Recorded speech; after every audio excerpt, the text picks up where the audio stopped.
সুপ্রভাত বন্ধুরা, কেমন আছো তোমরা সবাই? আশা করি তোমরা সবাই ভালো আছো আর আমরাও বেশ ভালো আছি।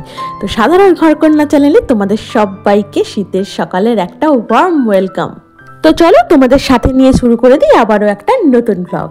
আর ঘুম থেকে উঠে ফ্রেশ হয়ে নিয়ে চলে এসেছি আগে এই জিনিসটাকে রোদে দিতে। তো দেখলাম আজকেও বেশ ভালোই রোদটা উঠেছে, তো চলে আসলাম ছাদে এই কাঁথাটাকে রোদে দিতে।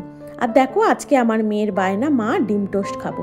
আসলে কি বলতো, এই যে টিফিনগুলো এগুলো তো অনেক দিন অন্তর অন্তর হয়, মানে এগুলো তো সব সময় হয় না। তোমাদের বলি না, মনের বাপির ডিউটি হিসাবে আমাদের এই টিফিনগুলো হয়।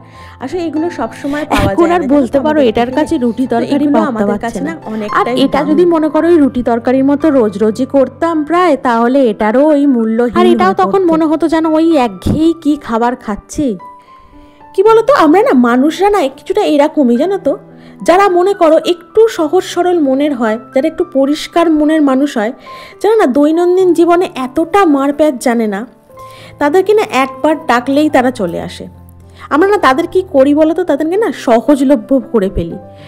ভাবি না তারা খুব, আবার কিছু কিছু মানুষ আছে বাংলা কথায় যারা এতটাই জ্ঞানী হয়, তাদের সংস্পর্শে যদি তুমি থাকো তাহলে অনেক কিছু শিখতে পারবে। তারা অবশ্য না এইসবের কিছু ধার ধারে না, জানো তো। আর সত্যি বলতে কি, তাদের জন্য আমাদের মনের না একটা অনেক উঁচুতে জায়গা থাকে। তাদের জন্য আমাদের মনের একটা সম্মানই আলাদা হয়। আর দেখো তোমাদের সাথে গল্প করতে করতে আমার টিফিনটাও আজকে কমপ্লিট হলো। মানে এই যে ডিম টোস্ট আমার মেয়ের আর মায়ের তিনজনের করে নিলাম, আর বসিয়ে দিলাম তার সাথে ভাত। মনের বাপির জন্য একটা ডিম সেদ্ধ দিয়েছি, আর আমাদের দিয়েছি হচ্ছে শিম আলু ভাতে, ওই কাপড়টার মধ্যে বেঁধে দিয়েছি। আর এদিকে দেখো ডালটাও হয়ে গিয়েছিল, আর এদিকে ভাতটাও প্রায় হবই হয়ে এসেছে। এদিকে ভাত হচ্ছে আর এদিকে করে নিচ্ছি ডালটা। কি বলতো, মাঝে মাঝে না হাসিও পায়। মানে নিজেকে সংসারের মধ্যে বলো সংসারের বাইরে বলো সবসময় আমাদের জাহির করতে হবে আমরা কতটা মূল্য পাবে, আর না হলে নয়। আর দেখো এদিকে চলে এসেছে আমাদের এই যে লুচি সুন্দরী। আর দেখেছো এসেই দুষ্টুমি শুরু। ওই যে আমি ওখানে বসে বসে আনাজ কাটি, ওখান থেকে কিছু না কিছু একটা মুখে করে নিয়ে আসবে, নিয়ে এসে দেখেছো মুখটা একদম পুরো দুষ্টুতে মাখানো, মানে সমস্তটা পুরো দুষ্টুমিতে ভরা মুখটা, দেখেছো। কি বলতো, বাইরের লোকের কথা তো আলাদা ছেড়েই দাও, কিন্তু ঘরের মধ্যে সংসারে থেকেও যদি তোমাকে মূল্য রেখে চলতে হয়, তাহলে যখনই ভাবি নিজেকে সহজ সরল লাগবো, মানুষের সাথে মন খুলে মিশবো, হাসবো, গল্প করব, কিন্তু সেটা তো হওয়ার নয়। মানে তুমি যদি যখনই তুমি একটু করতে চাইছো, যখনই তুমি একটুখানি ইন্ট্রোভার্ট হয়ে থাকবে, যখন তুমি একটু বুঝে শুনে মানুষের সাথে মিশবে, কথা বলবে, তখনই সেই মানুষগুলোই তোমায় বলবে অহংকারী। কি জ্বালা বলো তো। মানে সহজ সরলভাবে মিশলে হয়ে যাব সস্তা, আর একটুখানি ইন্ট্রোভার্ট হয়ে থাকলে, একটুখানি দেখিয়ে ওই যে একটু দামি প্রোডাক্টের ক্রিমের মতো কিছুটা, ঠিক আছে। তো আমরা সবসময় ভাবি না যে এই জিনিসটার, এই প্রোডাক্টটার দাম অনেক, এটাকে ইউজ করলে হয়তো আমার স্কিনটা বেটার থেকে বেটার, আরও বেটার হয়ে যাবে। তো ওই জিনিসটার যে আমাদের স্কিনে কতটা ক্ষতি করছে সেটা তো আমরা তখন বুঝি না, আর ভাবি যে এই জিনিসটার, এই ক্রিমটা বা এই প্রোডাক্টটার দামটা অনেকটা সস্তা, এটা হয়তো আমার স্কিনের ক্ষতি করবে। কিন্তু দেখুন ওইটার থেকে হয়তো এটাই আপনার স্কিনের বেশি উপকার করবে। তো এইটা না মানুষটাই সেই সমাজে মাইন্ডসেটই করে নিয়েছে, যাই হোক সবকিছু একটা বললো না বললো কিছু মাথায় রাখলে তাহলে আমাদের যে ভালোভাবে একটা বাঁচা সেটাই হবে না। তাই কি বলতো, আমি মনে করি মাথার উপরে ঈশ্বর আছেন, মাথার উপরে ঠাকুর আছেন, ভগবান আছেন, তিনিই সমস্ত কিছু বিচার করবেন, যা বিচার করার। তো আমাদের কাজ হলো সৎ পথে থেকে খুব ভালোভাবে একটা সহজ সরল জীবনযাপন করা। তাতে কে কি ভাবলো না ভাবলো তাতে কিচ্ছু আসে যায় না। আমি নিজে ঠিক তো আমার চারপাশের দুনিয়াও ঠিক। তো দেখো তোমাদের সাথে গল্প করতে করতে আমার রান্নাটাও কমপ্লিট হয়ে গেল, আর আমি পরিষ্কার করে নিচ্ছি এই গ্যাসটা, মানে গ্যাসের ওভেনটা। তারপরে এই রান্নার সংলগ্ন যেসব বাসনগুলো আছে সেগুলো মেজে নেব। কি বলতো, নিজেকে না অতটাও সহজলভ্য করাটা উচিত নয়, হয়ে যাবে। আমাদের নিজেদের একটা না মধ্যম জায়গায় রাখা উচিত, যেখান থেকে না পারবে কেউ আমাদের সস্তা মনে করতে, আর না পারবে কেউ আমাদের অহংকারী মনে করতে। তো আমি এটাই সবসময় চেষ্টা করি আমার নিজের মধ্যেও, মানে আমি নিজের মধ্যেও এটাকে অ্যাপ্লাই করি সবসময়, যাতে আমাকে না কেউ অহংকারী ভাবে বা যাতে না আমাকে কেউ সস্তা ভাবে।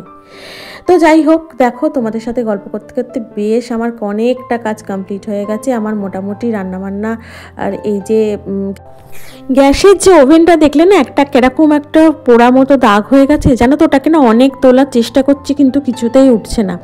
মানে কিছুদিন আগে আমার শরীরটা এতটা অসুস্থ হয়েছিল যার জন্য তখন এই কাজগুলো হেলাই ফেলাই করেছি। আর কোনো জিনিসকে হেলাই ফেলাই করার পর তারপর যে খাটুনিটা হয়, মানে সেটাকে আবার পরিষ্কার করে ক্লিন করতে যে খাটুনিটা হয় সেটা একদম মনে থাকার মতো। তার জন্য আমি চেষ্টা করি সবসময় যখনই যে কাজটা করব সেটা খুব ভালোভাবে পরিষ্কার অ্যান্ড নিট অ্যান্ড ক্লিনভাবে করার। তাহলে কি হয় বলো তো, সেই সময়ের মতো কাজটা হয়ে যায় তো ঠিকই, তারপরেও আর কোনো খাটুনি থাকে না। এই যে আমি বুঝতে পারছি যে আমি কিছুটা কাজ যখন আমি হেলাফেলা করে করেছি তার মূল্য আমাকে এখন দিতে হচ্ছে। তো দেখো এদিকে আমার বাসনটাও মাজা কমপ্লিট হয়ে গেছে, আমি এগুলোকে ধোয়াধুয়ি করে রেখে দেবো যথাস্থানে জল ঝরানোর জন্য। আর বাকি আছে শুধু স্নানটা। জানো তো এই যে শীতকাল তো এখন না আমি চেষ্টা করছি মানে কাজটাকে একটু অন্য রুটিনে করার। আমি তো এখন ভোরবেলা মানে সকালের দিকে ঘুম থেকে উঠে এখন ওই ঠান্ডা লাগার ভয় আমি জলের কাজটা করি না, তবে অন্য কাজ শুরু করে দিই আগে। তো এবার চেষ্টা করছি একটু রুটিনটাকে চেঞ্জ করার, কারণ এই যে এতটা বেলা হয়ে যাচ্ছে স্নান করতে, তার ফলে কি হচ্ছে বলো তো, চুলটা না শুকাচ্ছে না। মানে মোটামুটি ধরো মানে স্নান করার কিছুক্ষণ পর খাওয়া দাওয়া করি, আর চুলটা ভিজে থাকলে চুলের গোড়াটাও ভিজে থাকবে, তার ফলে চুলটা না শুকাচ্ছে না। সন্ধ্যেবেলার দিকেও দেখছি না, যদিও আমার এই ধরনের সমস্যাটা খুব একটা ভোগায় না, তবুও নিজেকে তো সতর্ক থাকতে হবে যাতে না এই জিনিসটা শুরু হয়। তো দেখো এদিকে আমার স্নানটাও হয়ে গেছে। দেখেছো ছাদে এখনও কত রোদ রয়েছে, মানে এখনও আজকে না মানে আজকের দিনটা খুব ভালো রোদ পেয়েছি আমি। তো দেখো আমি ওই যে ওইদিকে কাঁথাটা শুকুর দিয়েছিলাম না, ওটাকে একবার উল্টে দিয়েছিলাম। আর এদিকে দেখো মেয়ের স্কুল ড্রেসটা কেচে দিয়েছি, কারণ ওর তো পরীক্ষা শেষ হয়ে গেছে। এবার স্কুল ড্রেসটা কেচে ভালো করে আয়রন করে তুলে রেখে দেবো, আবার যখন রেজাল্ট বেরোবে তখন পড়ে যাবে। তো দেখো এইদিকে আর এরপর নিচে গিয়ে আমি লাঞ্চটাও সেরে নিয়েছি, আর তোমাদের সাথে দেখা হচ্ছে আবার সন্ধ্যাবেলা। আজকে মাই পুজো, তো এই যে হচ্ছে আমাদের সন্ধ্যার চা, তারপরে খেয়ে নেবো একটু করে চিড়ে ভাজা। তো আজকে আমার ভিডিওটা যদি তোমাদের ভালো লেগে থাকে তাহলে অবশ্যই একটা লাইক করো, কমেন্ট করো, চ্যানেলটিকে সাবস্ক্রাইব করে আমাদের পাশে থেকো। তো দেখা হচ্ছে পরবর্তী ব্লগে। তো ততক্ষণ পর্যন্ত তোমরা অনেক সুস্থ থেকো, ভালো থেকো। আজকে